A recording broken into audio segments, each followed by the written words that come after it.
Antti Pihlström, aamujää on takana. Kuinka tästä lähdetään valmistautumaan illan otteluun?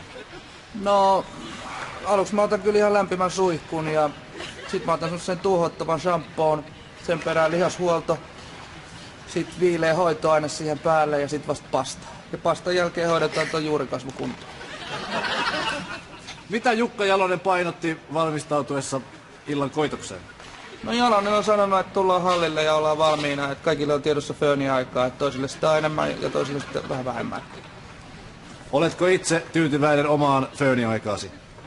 No ainahan sitä fööniaikaa voisi olla enemmän, koska mun kohdalla föönit on kuitenkin mennyt ihan putkeen, mutta mä ymmärrän, että toiset kundit joutuu föönaan enemmän kuin toiset. Viimeinen kysymys, Antti. Mikä on se ero, mikä erottaa tämän Suomen joukkueen muista joukkueista? No se erohan on hiuksen hieno. Kiitos, Antti. Kiitos. Moi, en ollut tunnistaa, kun on vaatteet päällä.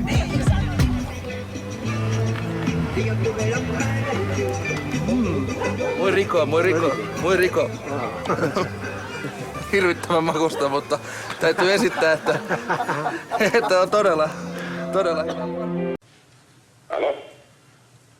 Haloja, täällä Joo. Hirviniemen Aku soittaa. Kuuntele, kuka siellä on. Täällä on Marja Tyrnin poikaystävä Ilkka Kanerva. Kanervan Ilkka. Näin se menee. Ilkka, mä soitin sulle, koska sulla on synttärit, hyviä 30-vuotispäiviä sinne. Kiitoksia, juuri näin. Mä olen kirjoittanut sulle runon, joka kuuluu näin. Onnea vaan. Tahtoo Putouksen porukka Ilkalle toivottaa. Täällä on paikalla 10 ihanaa missiä. Heillä on yhteensä 20 tissiä. Lehtien mukaan kaikilla on aidot. Niistä varmaan joskus suihkua maidot.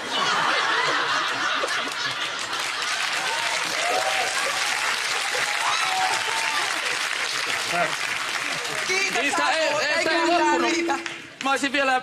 No, Ilkka, susta pitäisi tehdä filkka, jossa vilahtaisi ehkä jonkun missin nilkka. Sopiiko Ilkka, että tänään Putouksen jälkeen otetaan Turkuun juna ja nähdään livenä Ilkan valtava karisma?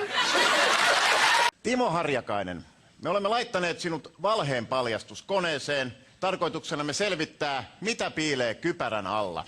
Nämä anturit on kytketty päähäsi seuraamaan sinun aivojesi jo muutenkin melko omituista aivosähkökäyttäytymistä.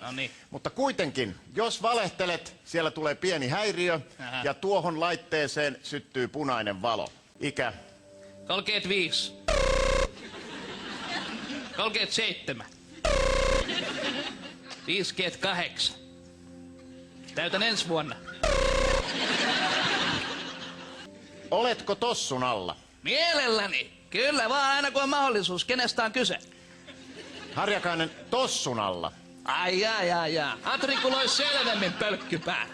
No, en ole tossun alla. Tää ei toimi tää laite. Onks tää kerheri? Oletko sovinisti? No kuule, nyt pääsen julkisesti vastaamaan tähän, mitä kaikki minulta kyselee. Katsokaa minua. Minä olen absoluuttisen rehellinen, syntyperäinen suomalainen mies. Rehellinen, syntyperäinen suomalainen mies. Syntyperäinen suomalainen mies. Suomalainen mies, joka syntyi Tukholmassa. Jönköpingin sairaalassa synnyin. No taksissa synnyin. Mennään nyt eteenpäin tässä. Mennään, mutta Harjakainen vastaa kysymykseen. Oletko sovinisti? No minä oon sitä mieltä yleisesti, että kaikilla ihmisillä pitää olla tasavertaiset oikeudet. Ja naisille sitten omat lakinsa, niin kato, totta joka sana, ei pala valo. Tää on hyvä laite, tää on samaa mieltä. Vielä kun sais tiskata ja imuroida, niin sais joku lähteä vaihtoon. Jossain täällä pitäisi olla helvetin iso patsas. Mut missä? It's small. Kun mä oon nähnyt tämän varsinaisen patsaan, niin mä mietin, että mitä pieniä ne matkamuistot.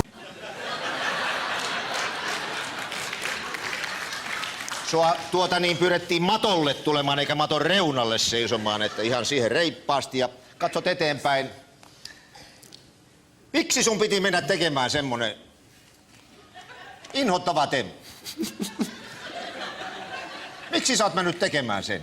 No, Tämä ei ole ensimmäinen kerta sulle ja minkä ihmeen takia sä samaa toistat vuosi vuoden perään? Mä olen pahoillani, isä.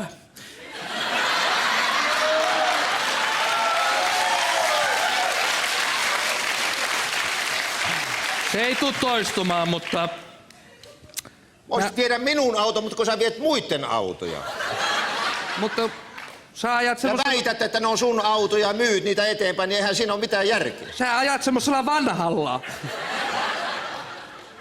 Rutkulla. Kyllä mä sen periaatteessa ymmärrän ja Joo. yritän tässä kovasti töitä tehdä ja ostaa parempaa autoa, mutta kun ei näillä palkoilla, niin ei näillä pysty. Niin, mutta kun sä oot nyt Suomen toisiksi pidettyyn koomikko, että sulle ei mene enää niin hyvin. joo, tässä mä oon odotellut, että... Onks sul kynä? Jee. Vedäks mä käteen? Vedetään tähän maailmaan. No, nyt siinä on mun nimmani. Sä saat sen. Ole hyvä. Tuomo, ihan pari kysymystä. Kysy vaikka 6. Kysy 6. Tuomo, aivan katastrofaalinen alku Suomelta. Kuinka Suomi tästä nousee vai nouseeko ollenkaan? No en mä tiedä.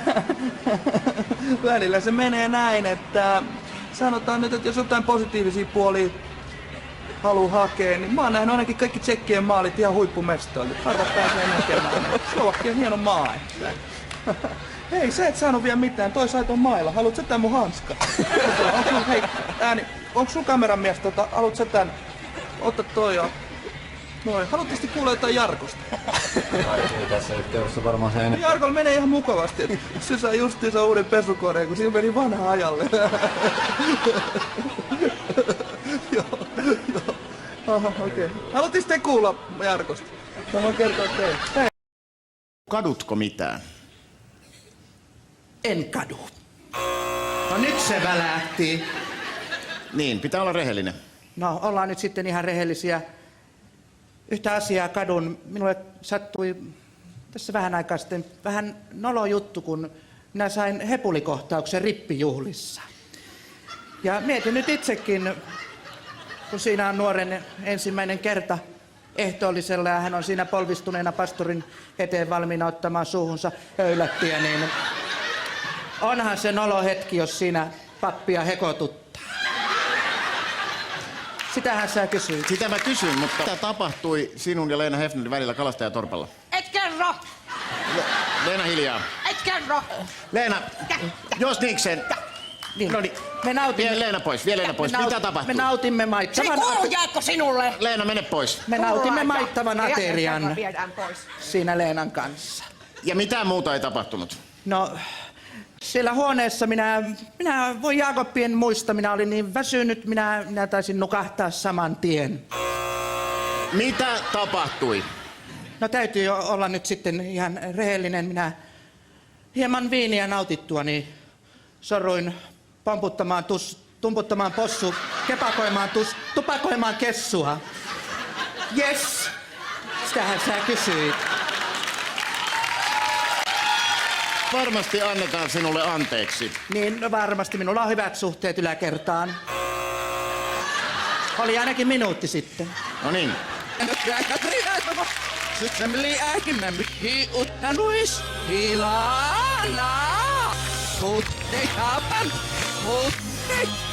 No aina täykin, tätöissäkin neljä rausavia.